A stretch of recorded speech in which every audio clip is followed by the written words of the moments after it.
Alrighty guys, and welcome back. Today we're going to be doing an education informative survivor game. Now I know I haven't uploaded a lot of education informative DVD content recently. I've been waiting for a lot to be added to the game, but I'm back and I'm ready to get some more of this awesome content for you amazing people. I do appreciate your patience. Now that being said, I'm going to be running a very simple build that you guys have probably seen me run 100 times. I'm going to be running Adrenaline, Dead Hard, Kindred, as opposed to Borrowed Time, and I'm also going to be taking Iron Will. Now, the reason I prefer Kindred is it really helps out a player who is a little bit rusty, such as myself, but let's just see how we go. Now, we spawned in Ormond in the shack. The first thing I'm going to note out is I spawned, there's no basement here, and I spawned with two other teammates. I'm going to move through the center of the map, and I'm going to pay attention to any information. Looks like we're going to be versing a trapper. He went straight for the center of the map. I got two teammates behind me to the right. Now, the smartest thing to do is make sure I'm working on multiple different generators in multiple different areas at the same time with a team. Notice how fast he stepped that window. He most likely has bamboozled. I'm going to just move over here. I'm going to play line of sight. Notice I turn right rather than the window. That way he comes through the middle just like that. Let's see what he decides to do.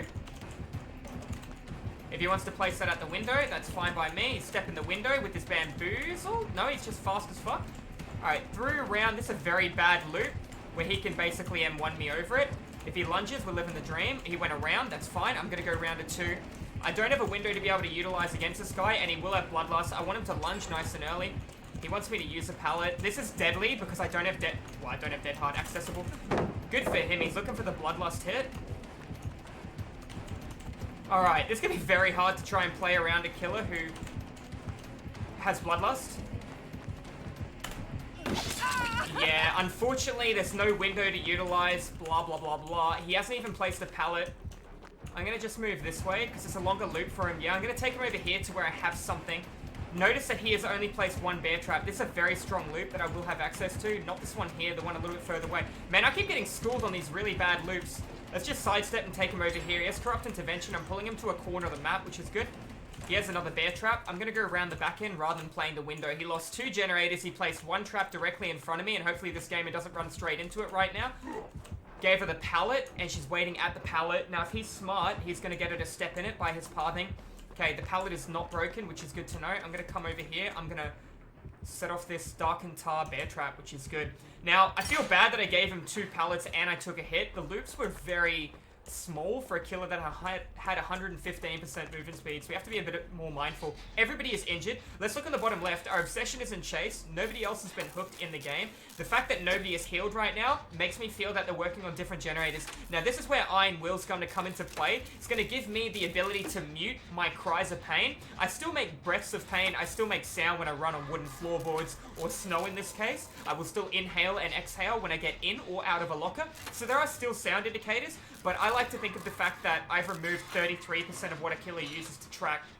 Now, the best thing you can do in a scenario like this is divide and conquer. We are versing a highly prep-based killer right now, and what we have decided to do is work on different generators in different sides of the map. This is a 100% solo queue game as well. Now, this being said, the generator will take 80 seconds to do. She did not do that generator that quick herself, so I'm most likely believing that she's with another teammate, which is probably not the obsession because the obsession was in chase. The fact that the obsession is no longer in chase makes me believe that this killer is either prepping or letting go of the chase to apply towards a 3-gen strat. I'll ask these lovely ladies for a heal right now so I can sandbag a hit. I do have adrenaline, and normally I wouldn't want to heal. That's fine. We can see the bad man over there, and it looks like he is going to be going straight for the injured player. I need to get to that really nice loop over there. That's fine. He's going for a full health player on his right. He is still carrying bear traps. We know we got this generator done. We got one in the middle of the map. Let's pay attention. You see that one's chugging. All the pistons are moving. Each piston represents approximately 22% of a generator. The middle one is done. I can hear that we got a Feng Min behind us, breathing very heavy. You got to remember,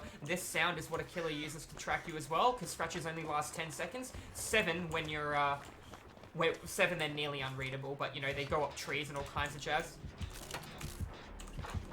I'm a bit nervous. I don't know where my allies are. Good news is he didn't see me. I don't know what he's prepped. God tier pallet is gone. He took an M1. That's a really good place for a trap. She can play window. Let's make sure it's safe on either side. That's fine. Generator's nearly done here. I'm going to finish this off. If he's clever, he'll... How close, darling?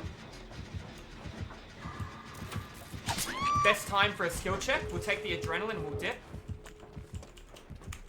I would have went for a dead hard play on him, but unfortunately I was unable to based on the fact there was a skill check. If I missed that, we would have went back 4% or something ridiculous, and it would have been very painful. I'm going to ask this nice lady to open the door while I wait over here. I don't have access to dead hard at the moment. I am on a cooldown for 40 seconds. Notice there are no cries of pain. I'm not moving, so I'm not making a sound. But if you listen very carefully, did you hear that? It's actually very loud, and that's the grass sound that a killer can hear if you pivot. So try and make sure you don't pivot, yeah? I'm going to set this off because this is actually in a bit of an awkward spot for a player that doesn't know it's here. I would have probably ran into that. He didn't place it in between the pallets, so you can play around it. Meglin, you should heal me while we're waiting. Alright, doesn't have brutal strength. He's not coming back for the door. Kush is just walking around. I can't really be the ambitious type at the door as I haven't been hooked, even though... If he does hook me, I'm not dead. I know he doesn't have dead hard, sorry. I know he doesn't have no ed, so that's fine. So let's just let Megan heal us up, and then we'll see if we'll make a play to that other guy. Alright, paying attention to the Obsession being in chased right now. Just waiting for her to take an M1. Can't hear a 32-meter tear radius. I'm going to cut through the exact center of the map. The other girl is here. She most likely came from the other door. Open the door. Let's see if we can take a hit for this guy. Just get in the way for the whole team. And that is a solo queue game as Survivor on Ormond. Anyways, guys, GG's well played. If you enjoyed the educational informative content, I will be uploading video, hopefully once a week, and I'll be able to see you fantastic people in the next video. Thank you all for watching. I'll see you then. Cheers.